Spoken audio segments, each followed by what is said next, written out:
Wala pong bearing na dapat aviation course ka, na hindi ka pwedeng magpiloto kahit non-aviation course ka. Wala pong bearing yun. Pwede kang maging piloto.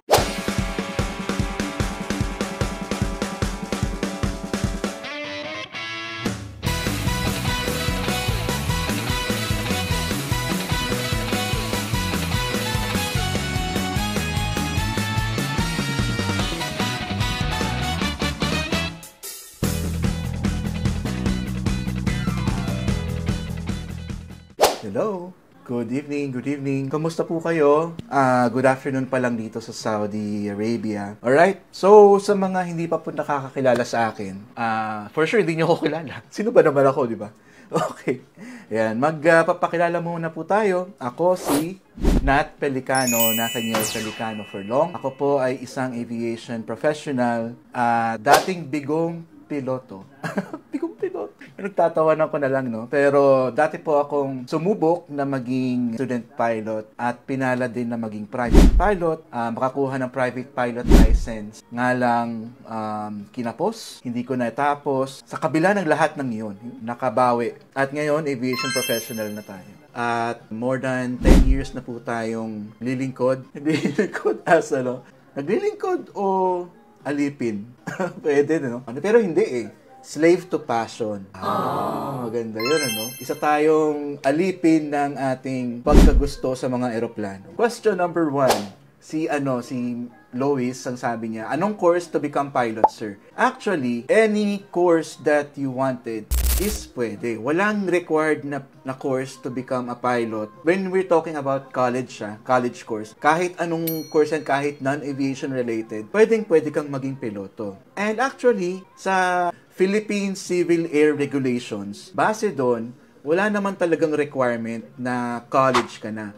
Ang pinaka minimum age to become a student pilot is 16 years old. So kahit hindi ka pa nga nagka-college basta 16 years old ka na, tapos naka-enroll, kahit hindi ka nga naka-enroll sa flight school, kunwari yung friend mo, yung tito mo, meron siyang sariling eroplano na trainer, tapos siya din rated as flight instructor, pwede na yun. Pwede na kayong mag-training. Pero syempre, ang pinaka popular for a flight school, pinaka-common way to become a pilot is through a flight school. No, yung mag-enroll ka sa flight school, tapos mag-training ka noon ng ground schooling muna, tapos simulator, tapos flight training. Yan. So, to answer your question, ang dami ko nang sinabi, wala pong bearing yun. Wala pong bearing na dapat aviation course ka, na hindi ka pwedeng magpiloto kahit non-aviation course ka. Wala pong bearing yun. Kahit hindi ka graduate ng aviation course, pwede kang maging piloto. Actually, mas for me personally, mas recommended na hindi ka magrekta agad sa aviation. Kung passion mo yung aviation, sure, go ahead, no? By all means, kunin mo na yung aviation course na yun. Pero if you have other interests naman, na gusto mong maging, maybe doktor o kaya doktor agad, no? Hindi, basta ibang course, kahit IT pa yan, kahit engineering pa yan, or ano ba tawag doon? Liberal sciences? Yung mga AB, okay lang yun, walang problema doon. Mas yun kung ano yung gusto mong kunin na course sa college, go for it. Ang flying ay laging lang, nandyan lang yan. Pwede mo yung kunin after graduation. Hindi requirement, hindi necessary na pagsabayin mo silang dalawa. O baka kayo nagtatanong, no, bakit ko alam itong mga to? Dahil ako po noon ay dumaan din po ako dyan. Ako po ay isang naging student pilot din, naging private pilot. Pero hanggang doon na lang, private pilot na lang. Ang ginawa ko po noon ay nag-enroll ako sa Airlink Aviation, Airlink International Aviation College naman. No, so kumuha ko ng BS Aviation Major in Flying doon. Sinubukan kong pagsabayin yung dalawa, bachelor degree saka yung flying. Unfortunately, hindi nag-prosper. I have to cut off my journey hindi ko natapos. In spite of that naman, kahit di ko natapos, flight dispatcher na ako ngayon. I'm very, very happy to be one. Proceed tayo doon sa isang tanong ni Sir, range ng salary ng flight dispatcher kapag newbie. Hello, salary. No, no. Hindi, okay lang yan. Lagi natatanong talaga yan. Inevitable question, no? Siyempre, kung interested ka sa profession na to, alam mo din, dapat kung ano yung pinapasok mong salary. At I can say, hindi mataas. Mababa lang eh. Kung i-compare mo siya sa mga mga IT jobs na talagang nagbibigay ng matataas na salary. Okay, to give you an idea, kwento ko muna yung experience ko noon, no? Nung nagsistart ako maging flight dispatcher. So, naging assistant flight dispatcher ako noon sa Philippine Airlines. 2011, ang salary ko noon, ano nga ba salary ko noon? 16K per month. Basic, 16K per month. 16,000. No? At syempre, nagiging umaakyat yun ng 30 kapag syempre may mga overtime, mga night differential, yung mga bonuses, ganon. Pero yun nga yung basic, no? 16,000 lang. Nowadays, ang nakikita kong parang mga entry level salary is nasa 20, 25, 30. Pag 30 siguro, medyo ma-experience ka na nun. So yun, no? Yun yung salary ng dispatcher pag newbie. Ang baba, no? Ganun talaga. Kahit saang trabaho naman. Diba, pagka-graduate mo, wala naman agad na bibigay sa'yo ng 50,000 o kaya 6 digits. Wala namang ganun. Diba? So, ganun din lalo na sa aviation. Madidisappoint ka talaga sa umpisa. Siguro kasama yan sa grind na dapat mong pagtiisan. Kaya lagi kong sinasabi na kung papasok ka sa career na ito, sa aviation, dapat hindi ka half-hearted. Dapat buo ang loob mo, gustong-gusto mo talaga yung ginagawa mo. At hindi lang yung basta binuno ka ng mga kaibigan mo, binuno ka ng social media, binuno ka ng parents mo na maganda yan sa aviation, sige, yan kunin mo. Malaki sahod yan.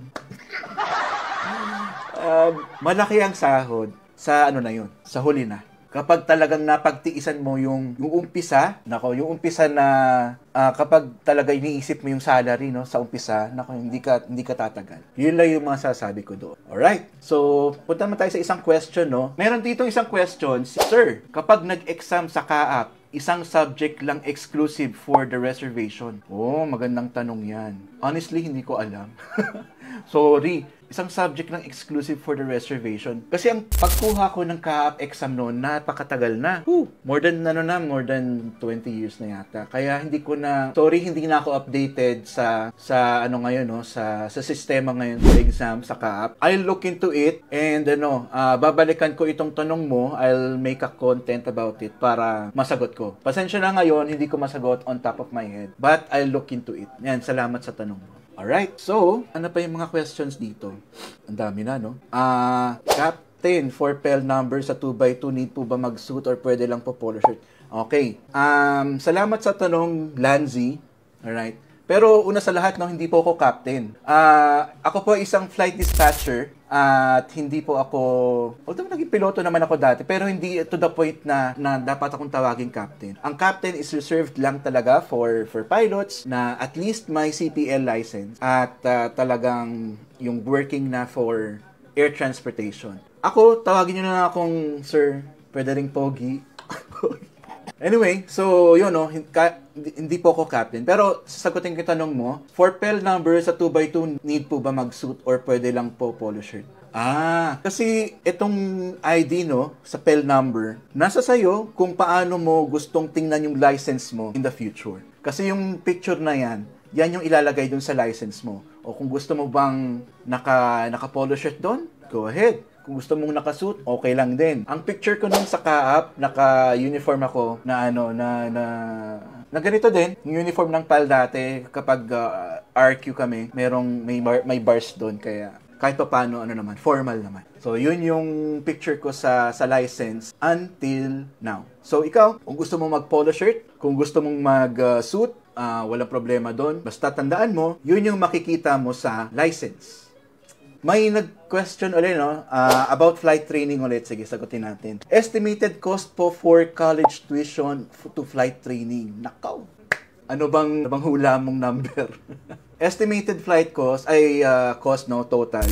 Handa ka ng at least 2M, 5M. Lahat-lahat na yon.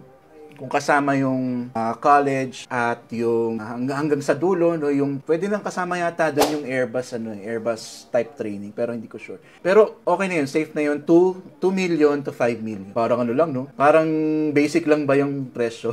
Mahal talaga eh. Yun talaga. Pero kung ano talaga, kung passion mo talaga, yung pagpipilot, yung aviation, go ahead.